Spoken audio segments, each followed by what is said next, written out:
साक्षी का परिवार middle class है। परिवार में माँ पिता है। साक्षी के जीवन में तब जिम्मेदारियां बढ़ जाती है जब एक दिन अचानक उसके पिताजी को पैरालिसिस आ जाता है। साक्षी पर अब उसके छोटे भाई एक छोटी बहन के साथ पिता के इलाज घर चलाने का बोझ आ गया है। साक्षी ग्रेजुएट है, वो अब नौकरी करके सारे घर की जिम्मेदारी अच्छे से संभाल रही है। उसे अब अपनी फैमिली के अलावा कुछ नहीं दिखाई दे रहा है। पिता माँ को साक्षी पर गर्व है। साक्षी ने इस दौरान कई अच्छे रिश्ते को मना कर दिया। इसमें से कुछ उनके रिश्तेदार ने बताए थे।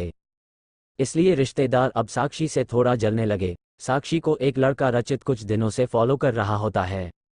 लड़के को साक्षी अवॉइड करती है, लेकिन उस लड़के रचित का रिश्ता लेकर उसकी माँ उनके घर आती है। वो लड़का अच्छी पैसे वाली फैमिली से था। साक्षी को अब अपने माँ पिता का बहुत ज़्यादा प्रेशर होता है। इस वजह से वो काफ़ी मनाने के बाद मान जाती है, लेकिन वो एक शर्त रखती है कि वो अपने घर को संभालेगी, नौकरी नहीं छोड़ेगी। लड़के की माँ यह मान जाती है। शादी होती है। शादी के लिए वो खुश है। शादी के पहले वो लड़के से मिलकर बात करना चाहती है, लेकिन लड़के की तरफ से कोई पहल नहीं होती तो वो भी कुछ नहीं करती। जल्दी में शादी करवा दी जाती है। रचित शादी के दिन ही कई दिनों बाद उसे दिखाई दिया है। बहुत नर्वस लग रहा है। वो जिससे पीछे पड़ा था शादी उसी से हो रही है, लेकिन फिर भी उसके चेहरे पर खुशी नहीं है। साक्षी को बात अजीब लगती है। उसको अंदेशा हो जाता ही कि कुछ गड़बड़ है। सुहागरात की सेज पर वो बैठी है। बाहर से कई मर्दों की आवाज़ आ रही है। तभी वो बैठी बैठी सोचती है कि वो उन्हें आवाज़ से कैसे पहचानेगी, क्योंकि अभी तक उसने उनकी आवाज़ सुनी ही नहीं। फिर रचित कमरे में आता है। चेहरे का रंग पूरा उड़ा हुआ रहता है। साक्षी एक नज़र चुपके से उठाकर उसे देखती है। वो भी बिस्तर के एक कोने पर बैठ जाता है। कई देर हो जाती है। साक्षी को अजीब लगता है, क्योंकि रचित ना कुछ बोलता है ना ही उसके पास आता है। फिर साक्षी ही पहल करती है, कहती है, सुनिए, आप इतने नर्वस मत होइए, मुझे आप पसंद है। रचित उसकी मुड़ता है। साक्षी उसको पूछती है, क्या हुआ, आप खुश तो है ना? रचित केवल गर्दन हिलाता है। साक्षी बोलती है, मुझे आपसे बहुत बातें करनी थी, लेकिन आपने पहल ही नहीं की, चलिए अब करते हैं। रचित अभी भी चुप रहता है। साक्षी फिर बोलती है, आप कुछ बोल क्यों नहीं रहे? रचित की आंखों में अब आंसू आ जाते हैं। साक्षी घबरा जाती है, क्या हुआ, मुझे बताइए तो। रचित अब साइन भाषा में बताता है कि वो बोल नहीं सकता। साक्षी को धक्का लगता है। वो चुप हो जाती है, रचित से दूर हो जाती है। पहली रात ही उसे पता चल जाता है कि उसके परिवार वालों के साथ धोखा हुआ है, क्योंकि लड़के वालों ने इतनी बड़ी बात छिपाई। उसे धोखा बर्दाश्त नहीं होता है। वो अपने घर वापस लौट आती है। उसके परिवार को भी इस बात का पता नहीं होता।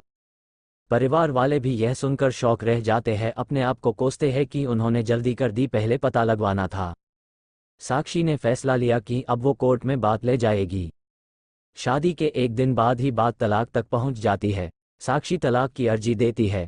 रचित की मां साक्षी के घर आती है। साक्षी की मां उन्हें भला बुरा कहती है। साक्षी उन्हें रोकती है। वो पूछती है, आपको जरूरी नहीं लगा इतनी बड़ी बात हमें बताना? रचित की मां नीचे मुंह कर चुप रहकर सारी बात सुन रही है। रचित की मां कहती है कि मैं मां अपने बेटे का भला ही चाहती हूं, उसके पिता भी नहीं है। वो साक्षी को पसंद करता है, इसलिए वो साक्षी से शादी करना चाहता था। मैंने हिम्मत की बोलने की, मगर मैं कर नहीं पाई।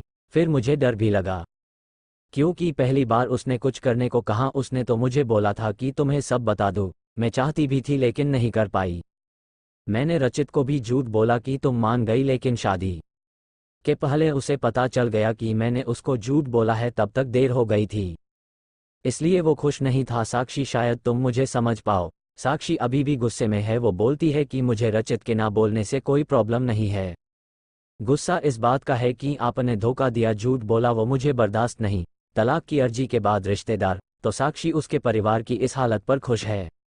वही तलाक में अभी कुछ महीने का समय है। साक्षी अब अपने घर पर पहले की जीवन शैली पर लौट आती है। वो जॉब पर जाती है। कुछ दिनों बाद फिर रचित उसे दिखाई देता है, दूर से ही बस। अब वो साक्षी को देखता है। साक्षी के ऑफिस के बाहर वो लगातार आता है। 15 दिनों तक साक्षी उसे अवॉइड करती है। फिर एक दिन उसके पास जाकर बोलती है, अब ये सब करने से कुछ नहीं होगा। मैं नहीं चाहती कि तुम कुछ नाटक करो, इसलिए यहाँ आना बंद कर दो, समझे?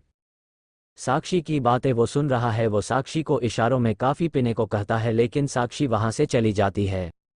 अगले दिन फिर वही रचित खड़ा रहता है। साक्षी उसके पास जाकर कहती है, काफ़ी पीकर मेरा पीछा छोड़ दोगे? रचित गर्दन हाँ में हिलाता है। टेबल पर दोनों आमने सामने बैठ है। रचित अपने फ़ोन मैं कुछ मैसेज टाइप करता है, साक्षी उसको देख भी नहीं रही है। साक्षी के फ़ोन में मैसेज आता है, रचित का लिखा होता है, sorry but I really love you so much. कोई भी बोलने वाला तुम्हें मुझसे ज़्यादा प्यार नहीं कर सकता। बात तो झूठी भी कोई सकता है, लेकिन आंखें हमेशा सच बोलती है। एक बार मेरी आंखों में देख लो, फिर तुम्हें जो सही लगे वो करना। साक्षी का सारा गुस्सा मैसेज पढ़ते ही चला गया। वो धीरे से अपनी आंखें उठाकर रचित की आंखों में देखती है। उसकी आंखों से आंसू निकल आते हैं। वही वो उसको बोलती है, पहले ऐसी बात नहीं लिख सकते थे, मुझे आज तक कभी किसी ने ऐसे नहीं समझाया। वो खड़ी होती रचित को बोलती है, चलो मेरा सामान वापस अब तुम ही उठा कर ले जाओगे। रचित उठकर साक्षी को हक करता है।